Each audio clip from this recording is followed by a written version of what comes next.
Good afternoon. So we're doing our weekly briefing a day early today in recognition of the official holiday tomorrow leading up to the 4th. So I want to welcome our Deputy Mayor Sharon Owens, our Chief of Fire Mike Mons, and acknowledge the Council for allowing us to use the chambers for our weekly briefings. Also want to acknowledge our Parks Commissioner, Julie LaFavis, in attendance. Thanks for joining us, Julie. Agenda for the briefing, we are, as we always do, provide a quick update on COVID-19, go over the data, the fiscal and operating impact. We will review our weekly COMPSTAT report for crime statistics. Deputy Mayor will provide an update on our efforts around police reform. Chief Mons is going to talk about fireworks enforcement and safety, and we will finish with an update on the Syracuse Swims on fundraising campaign.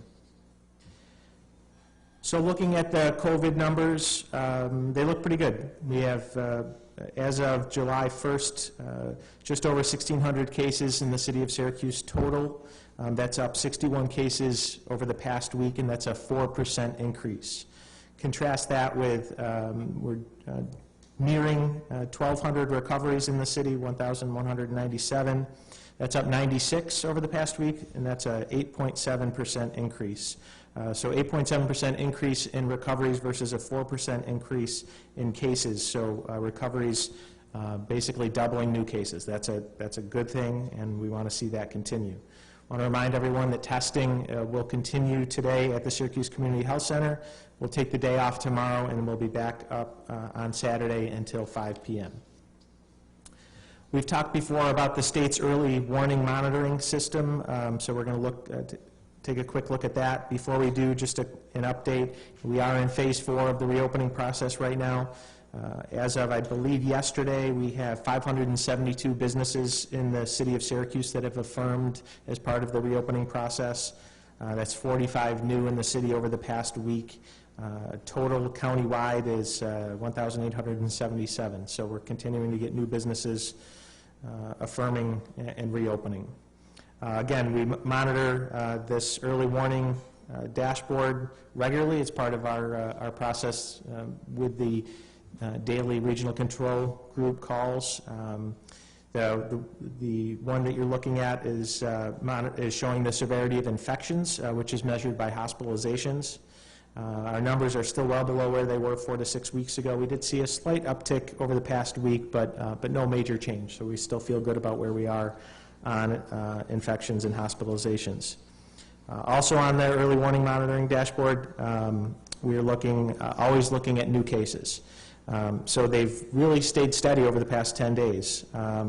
These are positive signs, especially the further we get out from some significant increases in gathering, looking at Memorial Day, as we've gone from phase 2 to 3 to 4, and of course some of the protest activity that's been happening in recent weeks. We haven't seen any significant uptick in cases as a result of any of that activity. So we're really pleased about that. But again, as I've said from the beginning, this is not the time to let our guard down. Look no further than the rest of the country. We have a lot of states where we're seeing significant spikes, significant increases. Not coincidentally, a lot of states that did let their guard down and reopened a lot faster than we did in New York State. So again, the reason we're in the position we are now is because we've done it the right way. It's been a data-driven process. People are continuing to use precaution, continue to wear your masks, continue to distance, and as long as we do, we will hopefully be able to continue on the progress we're making and not move backwards, which is, again, what we're seeing in other communities. Operationally, just a quick update on city and school tax bills for the 2020-2021 period. We mailed out the tax bills to property owners at the end of June, and they are due this month, during the month of July. We've received a number of questions, given the fact that City Hall still is not open to the public, about how people can pay their tax bills. We appreciate those questions, and we appreciate those payments. Just a reminder, there's 3 options for paying your taxes. You can do it by mail, you can do it online, and you can do it via our new drop box on the side of City Hall. It's on the Market Street side. You can make payments in cash and check and money order. We can't make change, obviously, but again, another option to get your taxes paid. Any questions, people can email citypayments@seargov.net or call 315-448-8310. Again, we very much appreciate people, especially in these difficult times, continuing to pay their taxes so we can continue to provide the essential services that we all need. On the topic of taxes, I do want to just remind everyone of the mounting fiscal impact being caused by COVID-19. So we ended our fiscal year yesterday. We are now in a new fiscal year. As a reminder, our mid-year budget projection, we were projecting a $1.5 million surplus. At this point, just on the revenue side, we're looking at about $8 to $10 million shortfall in revenue. We haven't, we don't know what our costs look like yet, so we're a little early to project an official deficit number, but we are projecting about $8 to $10 million in revenue shortfall. And that doesn't account for the more than $12 million that was withheld by New York State this week in their state aid payment. So we were scheduled to receive nearly $62 million in our state aid payment. We received a little over $49 million. So if right now the state is characterizing that as a withholding, we certainly hope that that continues to be the case, because if at any point that becomes a cut, that could expand our revenue shortfall to $20 to $22 million, a significant difference. So again, hoping that that does not happen. As a reminder, these revenue shortfalls are already having impacts on city operations. We still have more than 100 city workers on temporary unpaid leave. We've talked a lot about pools, and as a reminder, we're going to have to keep a number of pools closed over the course of the summer, especially as we're just about to head into another heat wave. And as we talked about yesterday, we did have to cancel all remaining permitting for large public festivals and other events in the city. And again, that's a combination of, we continue to have health concerns around those large gatherings, but that is as much related to our operational limitations due to the staff that we've placed on temporary unpaid leave. So that brings us back to the federal government. We all know in order for local municipalities and states to get relief, we need the federal government to act. I hate to see what's happening in other parts of the country where the pandemic conditions are worsening, but I'm hopeful that that opens up the eyes to our state representatives of how serious this situation is. And this pandemic does not differentiate between red states and blue states. This virus is impacting all of us, and we need help. I've talked about some of the contingency spending planning work that we've done. That continues to carry on. Just to give everyone an idea of some of the other considerations beyond the temporary leave placements that we've already done, we are actively planning for an early retirement program to offer to city employees. We are looking at additional furloughs or, again, temporary unpaid leave placements. Of course, we are eventually going to have to look at expense cuts, service reductions, facility closures, and ultimately layoffs. Unfortunately, all of this is still very much on the table. We're trying, the way in which we're planning it is to do it in phases, obviously keeping the most severe decisions, holding those off as long as possible. But we think that these phases, these steps, are going to need to take place in lieu of federal aid over the next 90 days and we think we will begin to have to take some of these, undertake some of these next phases this month in July. So again, the stakes are extremely high.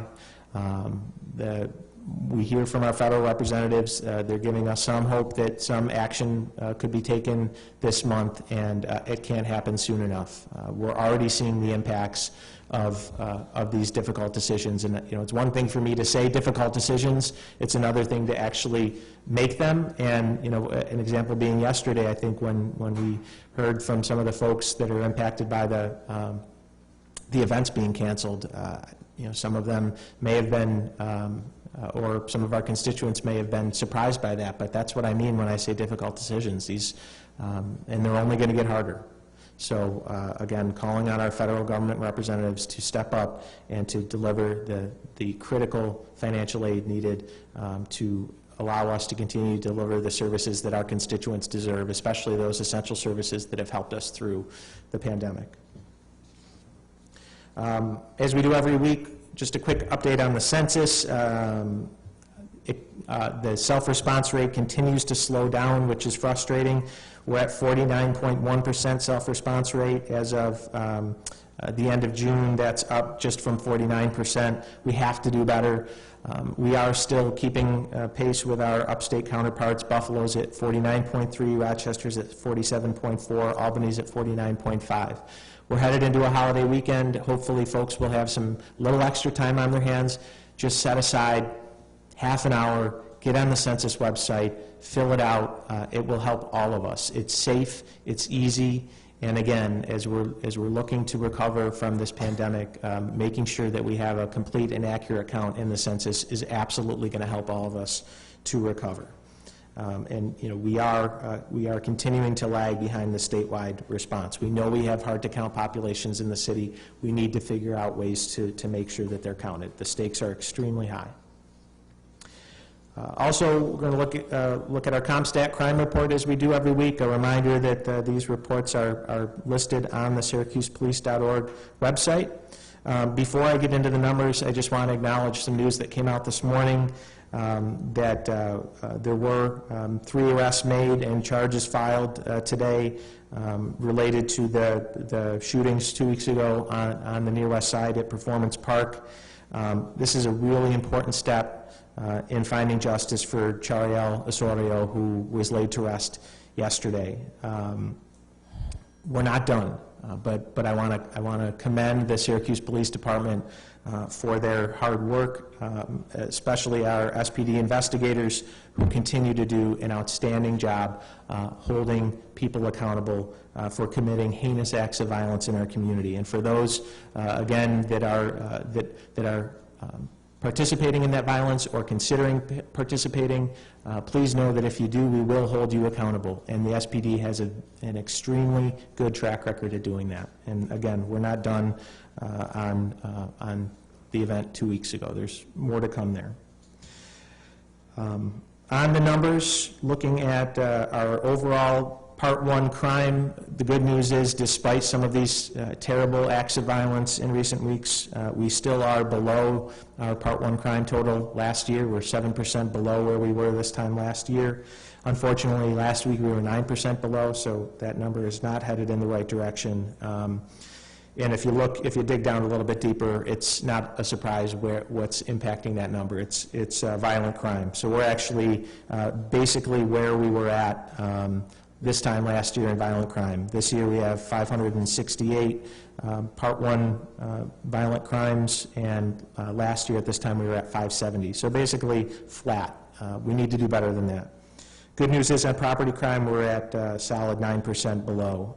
If you're following the numbers weekly, one of the ones that jumped over the past week is our aggravated assault. So again, something to keep an eye on, and we'll continue to share that information, and folks can continue to access it on SyracusePolice.org's website. I mentioned our ongoing police reform efforts and our engagement with a number of the local organizations and individuals that have been calling for that reform, and I'm going to turn it over to Deputy Mayor Owens to give us a quick update on our efforts and on our meeting this evening. Deputy Mayor. Thank you, Mayor. Updates on where we're moving forward. The mayor has tasked me again with the honor of spearheading our efforts with Syracuse police reform.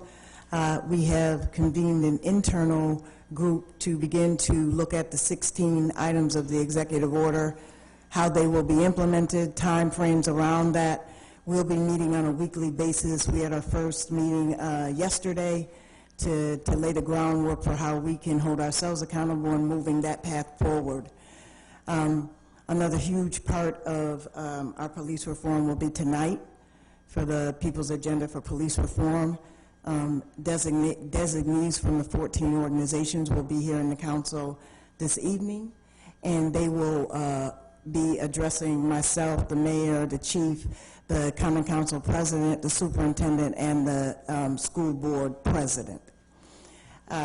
It will be live streamed and recorded, so people will be able to watch it live or go to our city site, our city website, and to our YouTube page to take a look at it later. I have been in communication with the organizers. We absolutely are coming to the table to hear from them and to talk, have a discussion around their items and where we go from here around the demands that they presented.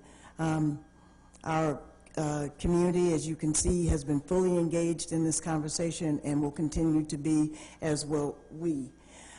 We also will be laying out the foundation for how we will meet the governor's executive order and working with the council to create our strategic plan for police reform that has to be approved by our local governance body, the Syracuse Common Council. So we will begin to also lay the foundation for how we'll be moving forward on that in the near future. Great. Thank you, Deputy Mayor. More to come this evening. Again, you can watch it live streamed on the City of Syracuse YouTube page. As we head into the weekend, a few final notes. It's going to be hot. We've already had to deal with some really hot weather. It looks like it's going to continue to be really warm over the next 10 days or so, at or around 90 degrees. I want to encourage everyone to take care of each other. While we don't have our pools open yet, we do have a number of our misters and water features in our parks, so please get out and take advantage of those if you need to cool off. I want to make sure that everyone keeps an eye out for pets. I want to remind everyone that Adrian's Law is in effect, and for those of you that may not be familiar, Adrian's Law allows dog control officers to ticket anyone that leaves a dog tethered outside in temperatures above 90 degrees for longer than 2 hours, and sooner if the pets are in distress. That can result in a maximum of 15 days in jail, a cash fine, and or immediate seizure of the dog. So we need to take care of ourselves, and we also need to take care of our pets. Something that impacts both ourselves and our pets, fireworks, something we've talked a lot about. It's been a really challenging spring and summer for fireworks, not just here in Syracuse, across the nation. Of course, as we're heading into the holiday weekend, we have serious concerns about the use of illegal fireworks. We will continue to have our dedicated patrol from the police department out enforcing the use of illegal fireworks. We do continue to make good progress on that enforcement. We're up to 8 seizures of illegal fireworks now and 16 arrests in the form of appearance tickets. We had a community meeting last week, or earlier this week actually, with nearly 80 residents who participated in that public meeting. So we know that this is an area of importance for city residents, and it's not one particular neighborhood. It's across the city and beyond the city as well. We've heard from a lot of suburban constituents and municipalities that are having the same problems and looking to us to help guide them towards solutions. One other partner that I want to recognize, this New York State, and specifically the New York State Troopers. Back when we started to focus on this issue, we reached out to the troopers and asked them for help. We know that a lot of these fireworks are coming illegally across the border from Pennsylvania, and we know that historically the troopers have have helped with enforcement. So to their credit and to the credit of Governor Cuomo, they have stepped up enforcement themselves. I saw an email come through yesterday that they had a pretty good seizure and made arrests related to activity in Syracuse, so certainly appreciative of that. Also, we did publish a fact sheet on fireworks, which is available on our website. It is a confusing issue between what's legal, what's illegal, what's safe. And on that note, one of our great partners in helping us with community education and also enforcement is the Syracuse Fire Department. So I'm going to ask Chief Mons to talk about safety headed into the weekend. Chief Mons. Thank you, Mayor Walsh. My name is Michael Mons. I'm the fire chief. And I'm going to be discussing some topics regarding fireworks. This year, 4th of July holiday will be different for many of our residents, with many people celebrating from home due to the social distancing restrictions that are still in place to help stop the spread of COVID-19. I certainly understand how difficult it is to not be able to take your family to see the large professional fireworks displays that we all are used to enjoying, and I understand how this leads to the desire to light your own fireworks at home. But all too often, these types of household celebrations can end up with a trip to the hospital room. On average across our nation, 180 people go to the emergency room every day with firework-related injuries in the month surrounding the 4th of July weekend, and that is approximately June 21st to July 21st. Last year, over 10,000 people were injured by fireworks. So all fireworks are very dangerous. They cause burns and eye injuries and many other injuries to your body. That is why there is a huge need for safety awareness regarding fireworks now more than ever. Anyone who is listening to this message and plans to use fireworks this year, especially this weekend, should follow some simple safety tips to help prevent injuries, prevent possible deaths, and to also reduce property damage. My safety tips are as follows. Never use illegal fireworks. And I know there's always a question as to what are the illegal fireworks. And that would be any device that is an aerial device that emits a booming noise is considered a firework and it is illegal. These include M80s, bottle rockets, spray rockets, cherry bombs, mortars, Roman candles. So pretty much the very loud fireworks that we hear every night that irritate most of our neighborhoods, those are the illegal fireworks. And that leads into the next question, what are the legal fireworks that are allowed? And these are categorized as sparkling devices, and they are used on the ground or wooden handheld sparklers that produce color sparks, colored flame, audible crackling or whistling noise, and produce small amounts of smoke. Some examples of legal sparkling devices include ground-based cylinder-shaped fountains, ground-based cone fountains, wooden sparklers, and party poppers and snappers.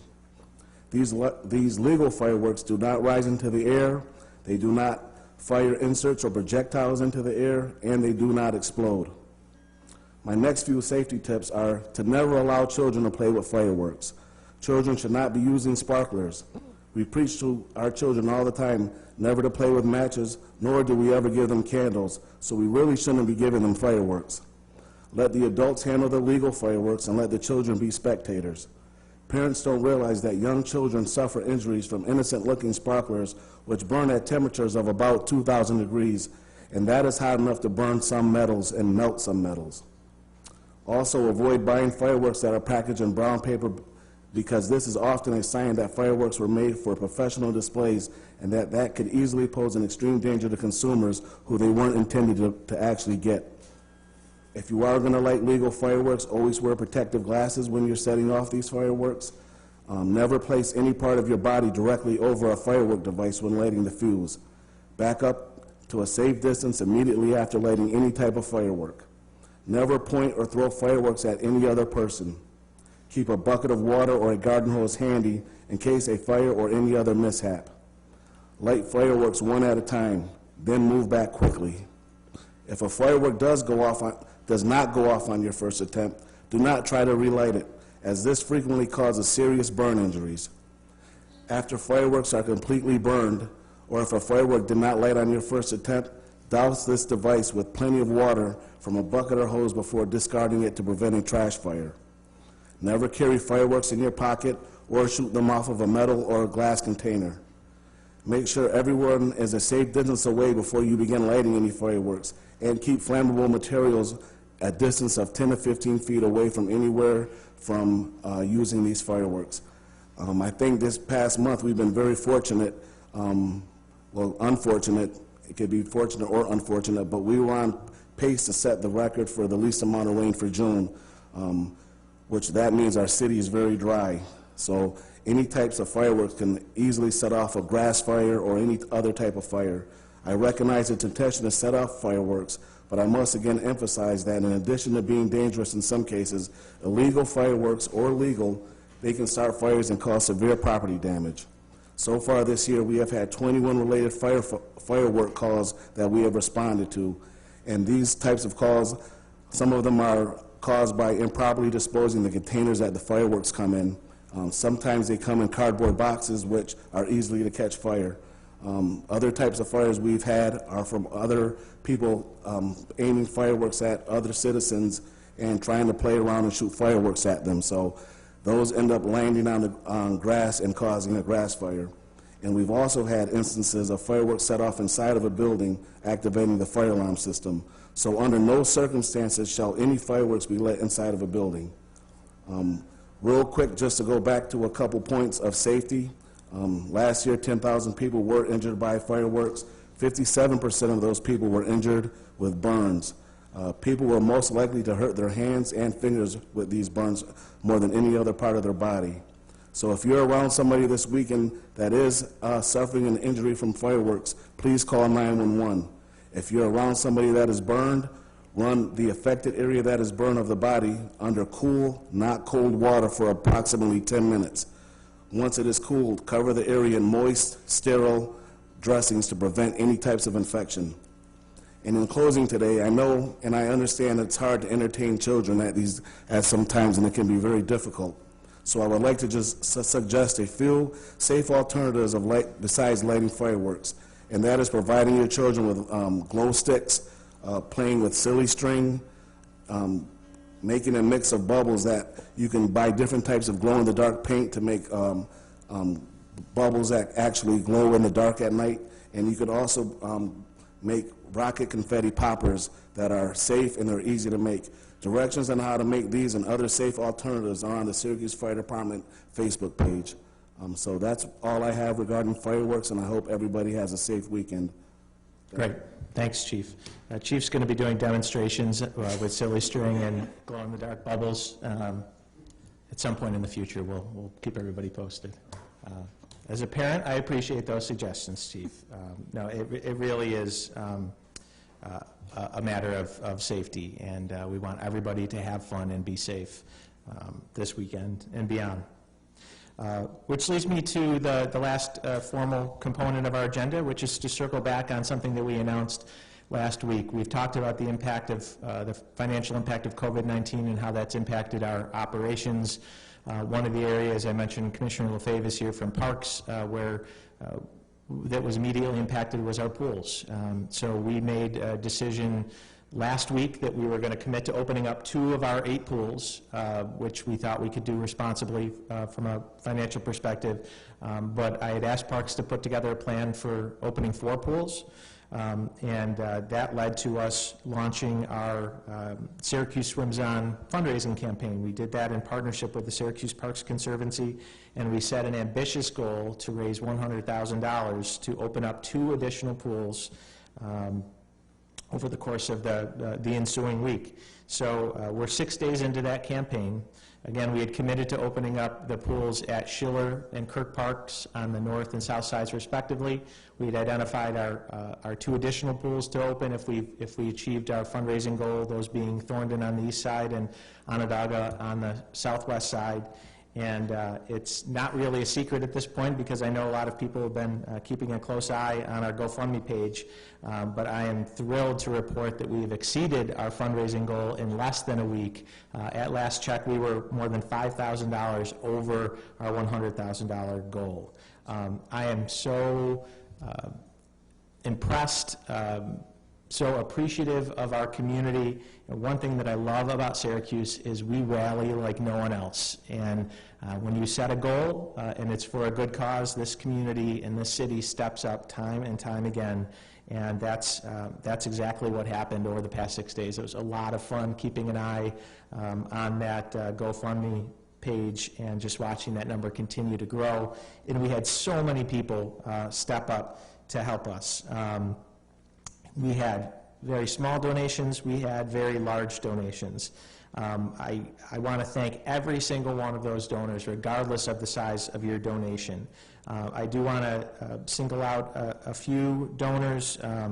The Community Foundation, who donated $5,000 but did it in the form of a 24-hour match, which we opened yesterday. That generated the last big push that got us over the finish line, as did two major corporate donors, National Grid and Key Bank, that stepped up. But again, we had hundreds of donors at every different level, people sharing wonderful memories and experiences of their time at our pools growing up, whether it was swimming and having fun with their friends. Many people, it was their first jobs working as lifeguards. And again, at a time when we all need a feel-good story, we sure have one here.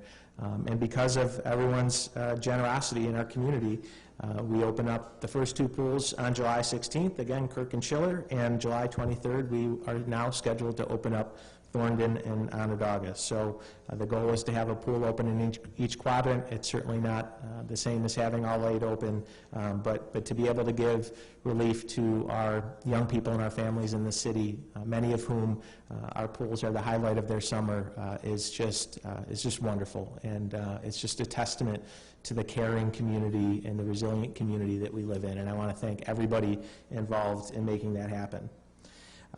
On a related note, before we open it up for questions, another real good feel-good moment for us was yesterday, where we cut the ribbon on the new extension of our Onondaga Creek Walk. I am a big fan of our creek walk, but this next section, for anybody that isn't familiar, is just amazing.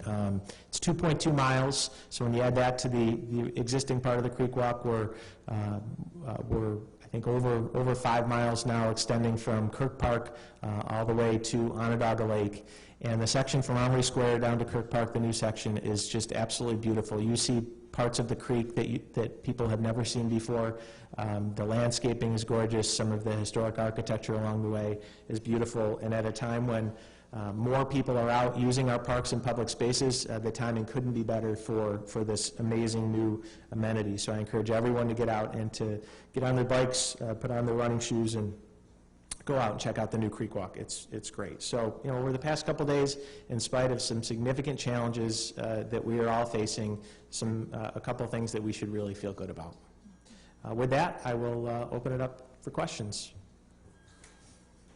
And again, we have the microphone in the back. And I also, again, just want to thank Commissioner Lefebvre and her team at Parks for all of their hard work on our pools. It was no minor undertaking. Questions? Mayor Walsh, in regards to the Rite Aid shooting arrests, you said multiple times we aren't done. Can you expand on that? What do you mean by that?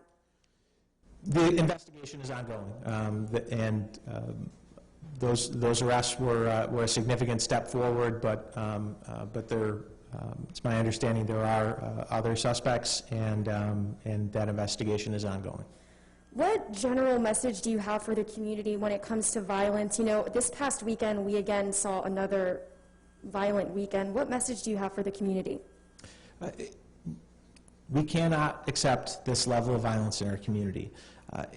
It's not new, and it's not unique to Syracuse, and I think sometimes those two facts tend to numb some of us to the effects of the violence, but we cannot allow ourselves to become numb to it. We have people, especially young people, losing their lives. We have families that are traumatized. We have others that are involved and witness to these acts that are incurring trauma that they will carry with them the rest of their lives. And it only will contribute to future problems. whether or not it impacts you directly, it has an impact on all of us in the community, and we need to remain vigilant. And those, again, that are committing these acts of violence or considering committing these acts of violence need look no further than SPD's track record on holding people accountable for these acts of violence. The SPD is extremely good at holding people accountable, tracking down people that are pulling the triggers, and today's arrests were just another example of that. It's not worth it. There are other options, there are other paths. We understand that people are going through difficult times. They may have incurred trauma themselves during their lives that put them at increased risk for getting involved in acts that may lead to violence. There are other ways, and we as a community and as a city government stand ready to help anyone deal with their challenges so they don't have to turn to violence.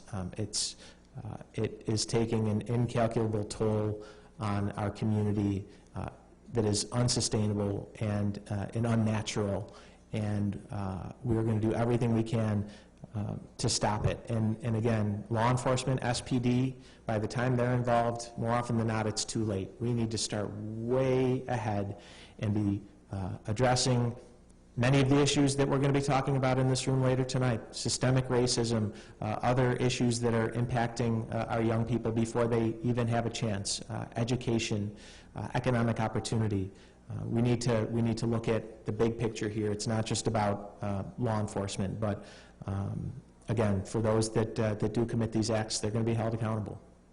Thank you. Yeah, looking at the fiscal shortcomings, the revenue shortfall, we're headed to arbitration with the police union over the contract. I know arbitrators tend to look at the city's ability to pay when they make a decision. What impact do you think this financial situation is going to have on the arbitration and the contract? Well, Chris, I've never gone through the arbitration process, so I can't say for certain. But based on our conversations, we've tried to be open and transparent with the police department and specifically the PBA that we are in a much different fiscal position now than we were when we initially came to agreement on that contract. Arbitration does limit our options, but they do. It is my understanding that ability to pay is among the considerations. So I think. Our goal is to go into arbitration in a way that ultimately gets to a fair outcome. But depending on what happens at the federal level with funding, that inevitably will impact what that contract looks like, at least from our perspective. But again, I think we have to see how the process goes. On the state money that didn't come, you said it's been withheld. Do you have any assurances that it's coming, or how confident are you that it's just a withholding and not a cancellation? I have no assurances that the remaining funding is coming, other than the fact that it was characterized as a withholding as opposed to a cut. And I'm not holding my breath. I'm very concerned about it. Again, the state is in a very similar position that we are. We're all looking to the federal government to step in and to help us through this unprecedented crisis. So, again, I will take the state at their word that it's a withholding and not a cut. But until I see that payment made, I'm not going to rest easy. We just got one last question for the chief. Did you say there were fireworks set off inside a building? Yes, we've had 3 alarms, I believe, that resulted from people setting off fireworks inside of the building. The fire didn't spread. We were able to ventilate the smoke out of the building and make sure everything is safe, but we have had those issues in the city so far this year. Now, are those homes, or are they businesses, they were vacant buildings? buildings. Okay. Yes. Thank you. You're welcome. For the mayor, have you spoken with anyone from SPD to see if they have plans to actually crack down on any sort of gatherings or parties that may come as a result of July 4th or, any other reason this weekend? Based on my conversations with SPD, they intend to continue being consistent in how we address public gatherings that are in violation of the executive order, which is to respond to every call and to educate and inform those that are involved that they are in fact in violation of the order. So before we get to that point, I will use this as another opportunity to remind people that right now, and I understand sometimes it's hard keeping track of the rules. Right now, any gathering over 50 people is in violation of the executive order. I understand it's a holiday weekend, people want to get together and have fun, but especially looking around at what's happening throughout the rest of the country now, now is not the time to get together. We all have to continue to make sacrifices for the greater good, and what we've seen is by doing that, we are in a better position now than a lot of other communities, but the minute we let our guard down, this virus has shown time and time again that we'll pay dearly for it.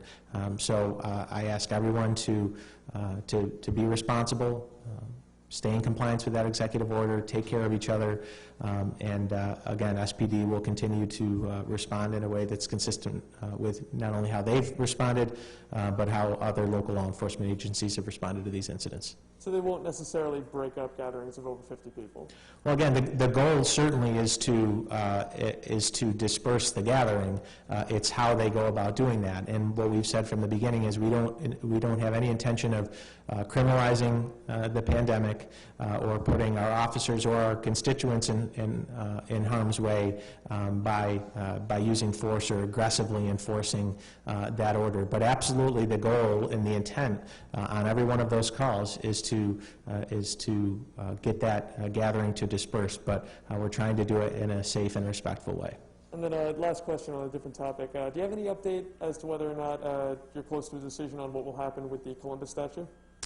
So related to the issue of Columbus, I announced, I think it was last week, that we are forming an action group. This is an outgrowth of the dialogue circles that we've had going now for the past couple years. The purpose of that group is to, among other considerations, make final recommendations as to what changes will be made to that to the Columbus Circle area, which will include recommendations as it relates to that statue.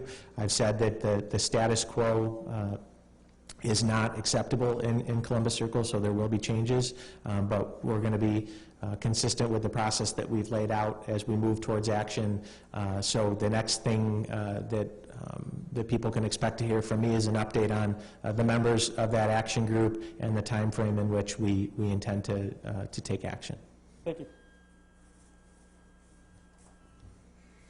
Hello. So, Mayor, we're finding out that in the shootings happening on the west side, we're finding out that at least 2 opposing gangs were involved in that shooting. What is the city doing right now, whether it's with the Syracuse Police Department or even just community leaders, to make sure that we are lessening this violence and cracking down on gang members, that we obviously know these people are a part of these gangs because they have been identified as 110 gang members? Mm-hmm. The Syracuse Police Department has a number of ways in which they deal with violent offenders and gang members. They have proactive details that try to identify perpetrators of this violence before they commit more acts of violence. We have partnerships at the state and federal level that assist us in those efforts. So it's a multi-pronged effort that involves investigations and patrol, but they're the same tools that we've used over the years, and I think consistently, whether or not it happens immediately or after a certain amount of time, SPD has a very good track record of holding these individuals accountable, and but we also, as we try to enforce, we do try to give some of these individuals other options, so they can they know that they don't have to necessarily pick up the gun, that there are different ways to do that, and we have really great community partners and partner organizations that help us in that, from SNUG to the Trauma Response Team, and we rely heavily on our community partners to help us in those efforts, because ultimately we want to help people, but sometimes that does involve holding people accountable for what they've done, and again, our track record is that we'll continue to do that. And do you think there will be, renewed efforts to try and find other solutions if stuff like this keeps happening, shootings every weekend? Is there any renewed efforts to take a look and go back to the drawing board and say, what can we do better to make sure this doesn't happen again? We are always looking for new models, new programs, new resources. It's an iterative, dynamic process. We certainly are, again, relying on our partners. Deputy Mayor and I are convening our gun violence task force again to check in and to make sure that we are doing everything in our power. But again, what's happening right now, while it is unacceptable, is not new. And again, when you look year over year, we're actually, we're below where we were last year in overall crime, and with violent crime, we're about where we are. So these are not new challenges, but that doesn't take away our sense of urgency to do more and to do better and to try new things. So we're going to continue to do that. Okay, and I know Chief Buckner's not here right now, so this might be definitely an SPD question, but supposedly there were 6 gang members involved in these shootings. 3, or at least 4, have been charged. Can you tell us anything about the other 2 suspects? Is this a difficult investigation, and are we making progress on those other 2 suspects? I'm going to defer to the police department in terms of the investigation, and just again note that it is ongoing. Okay. And just one last thing about the social distancing topic again. Have you had any conversations with Chief Buckner about rethinking the way you handle those situations when you get a social distancing complaint in light of this, or you're going to stick to the status quo as to, responding, informing them, and then walking away, and if it doesn't change, going back again and doing the same thing? Yeah, I think we are always open to revisiting our policies and practices. We've certainly had conversations about the specific incident that happened on the west side. And again, had we known then what we know now, might we have done things differently? Perhaps. We never are satisfied or get comfortable with the status quo. But again, based on our conversations and based on what we've seen from responding to those calls, more often than not, that approach has been effective. But we acknowledge it isn't always, and continue to be open to other ways to do it. Thank you. Anything else? Chris? Police reform question. One of the things outlined in the department's annual report this year was they were going to develop a new early warning system for problematic officers. Do either, for the deputy mayor or the mayor, do either of you know the status of that new program and whether it's in place yet? We see that being part of our internal process for peeling back the onion to determine how we're going to move forward on that initiative, body-worn camera deployment, multiple areas. So more to come on that. But that is still a goal that the department is trying to achieve this year, is to have that new warning system in place? That is a priority of Chief Buckner. The question is how we're going to get there and in what time frame. Okay, thank you. Okay. Well, listen, everyone have a happy and safe 4th of July holiday weekend. Take care.